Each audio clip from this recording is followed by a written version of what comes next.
Hey everyone, I'm Becky, I'm Sarah. and we're doing Bickering Book Reviews. Today we are talking about A First Time for Everything by K.L. Walther, which I got off of NetGalley. Same.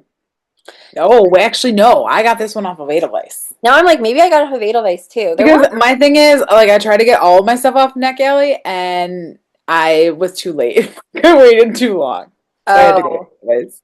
Well, and I feel like this might have been one of those things but it was source books, so I don't think I had to request it. But I feel like for some reason maybe it was I only on waited too Edelweiss. long, and I had to request it. And I'm like, oh no.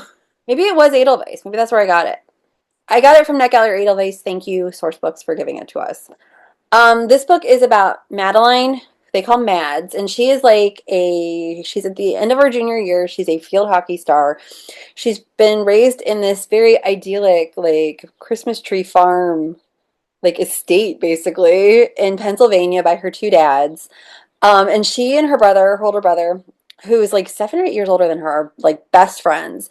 And she finds out through a text message that her older brother has proposed to his pretty long term. They've been together 5 years, girlfriend in Paris, and none of the family knew about it. And she was kind of really sad about that and hurt because she always thought that like they would have a big proposal here and he would use their grandmother's ring and he didn't. And so she doesn't get invited to be a bridesmaid and she's kind of like, that's okay. I don't really want to be a bridesmaid. But somehow it's not really clear. It's possible that the brother pushed it. She gets invited to be a bridesmaid. And all of the other bridesmaids are like 10 years older than her and she's trying to fit in. And they have this like sleepover and they're playing truth or dare and it comes out that she's never dated anybody. So the bridesmaids basically set up this game that they call Ready Set Date where they're going to help her try to like find her perfect guy. And she's going to go on all these different dates. And as I say that, we've talked about that in a second too. Um, but it's complicated because like some of the dates are not great. But then there's also like this boy next door named Connor who she kind of has like been attracted to. They've been best friends since they were toddlers. But he's always got a girlfriend, but she's always like in the back of her mind. She's like, well, maybe we'll end up together. But there's also this like college guy who's the son of a friend of the family. And he's always around and like maybe, and she doesn't know. And then at the same time, she and her brother's fiance, Kate, aren't in a really great place. And she's trying to work on that while also trying to get recruited for college field hockey. So I think at the heart of it, let me say, I did enjoy this book. I did enjoy finishing this book. It did have to grow on me though. I did not start liking this book and it took a while for me to really get invested. And I think part of that is because of the I don't even remember her name, but the future sister-in-law character. Amy. Like the way they set up Kate, like I just couldn't. I don't know, like if you're so close to your brother and he doesn't even invite his parents or his sister, if you're so close and you don't even invite them to the engagement, that's just weird to me. Like that's weird. Like that does not say close. And that didn't bother me because like they were supposed to be in Paris for like this other thing that family wasn't invited to, and like I don't think the other people were there when he Her proposed. whole family was there. Like And that makes but they were there after he proposed. Like he didn't like drop down on one knee in front of the whole family. And I feel like this is okay because this is like the first 10 pages of the book. But I thought it was supposed to be like, oh, we happen to be in Paris, which is kind of known to be romantic. And so, like, well, I'm going to propose here. See, and that's my thing. Like, I don't know, because, like, reading this book, I enjoyed it. It was, like, very, like, it was quick, and it was, like, I liked it. As I told Sarah, it is teenage lifestyle porn.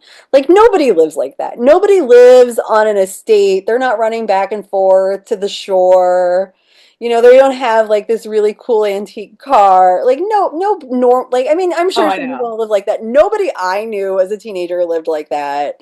No teenagers I know now live like that.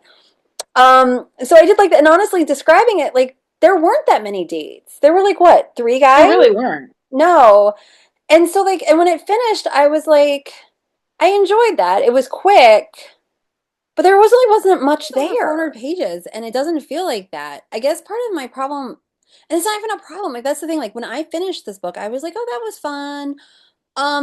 Like you don't see a lot. Like the whole Connor next door thing, like they're like he is her best friend, and they're constantly talking about all these things they do together, but you don't really see that. Well, that was the other thing that was weird to me about this book is it flash forward in time. Like it skipped over actually showing you what was happening and just kind of reflected back on it. Right. Like it would just jump over like junior prom or whatever. And like, Right. so you wouldn't actually be on the ice skating date, right? Like you just see flashbacks of it.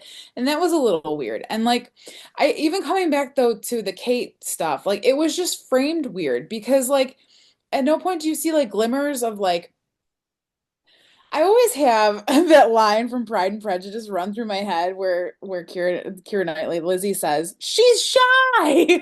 And Right. like Yes. that's like what they're kind of trying to frame with this Kate character. And like it doesn't work because it isn't done like it isn't done.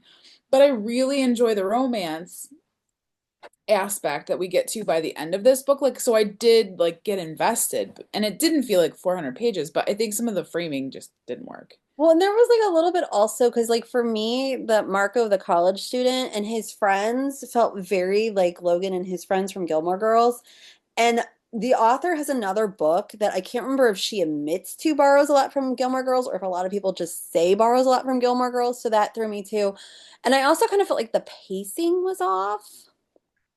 Like, The like pacing was off, but in a weird way. Like I said, it didn't stop and take time to kind of explore things that were happening as opposed to just spending time like reflecting back on it. That was weird. Well, and I feel like if they had not, like if they hadn't sped through certain things, you would have had like a not because it's a year, you would have had like a 900-page book. And Yeah. also, like, I just feel like I need to comment on there's a part where Mads has an issue and she gets injured, and I've had a very similar injury, and I don't buy her being able to get herself from where she got injured into her home. Um, I don't want to give anything away because it's like a big plot point, but that's just like where I'm at with that. And I've talked to other people about it and they're like, yeah, based on how what happened with you, no, I don't. And I realized I was not a field hockey star, so maybe I don't know. You weren't working on adrenaline, friend. No, no. So, I feel like we should rate, and I don't even know how I want to rate it. So I guess we should rate it. Our top rating is 5 unicorns. We got down to 2 unicorns. If we don't like it, it is a horse. And here is my problem. When I finished it, I'm like, this is a 4. I enjoyed it. It was fluffy. It was fast. I wanted to know who she ended up with. I wanted to see the resolution because there's a little bit of like a triangle with the brother, and I actually kind of liked how that was resolved. But then when I finished it, I'm like, there really isn't anything here. Like that's when I was starting to be like, well, you don't really see the relationship with Connor, and you don't like the resolution. The college boyfriend just felt to me for a lot of the book almost too mature for her. So I don't know. I'm either a 4 or a 3. I have no idea. And I thought talking to you would make me feel better about my decision. See, and I went into this solidly like, oh, this is a 3. But like talking with you, I'm like, and like reflecting back on it, I'm like, it's a 3 or a 4. Like, I don't know. But Right? I feel like I can't give it a 4 because of the issue with like it's the sister thing that's throwing it's the Kate thing that's throwing things off for But me. I feel like if you just want a book to like put on your Kindle and take like on vacation to read for like this is the book you read on the plane, Oh, right? Yeah, oh, like there's like I totally if I was going on vacation this summer, this would be the perfect like on the plane vacation book. oh, completely. So like I don't know, like maybe I am a 4. Like that was my first instinct. But then I'm like, and I thought, like I said, usually talking to you, I solidify it, but I'm still totally, I'm a solid 3.5 and we don't give halves. Don't give hands. No, I'm gonna go with a 3. I'm I gonna go guess with a I'll go 3. with a 4 then. So that is where we are on First Time for Everything, and the cover is gorgeous, and we will talk to you later. All right, bye. Bye.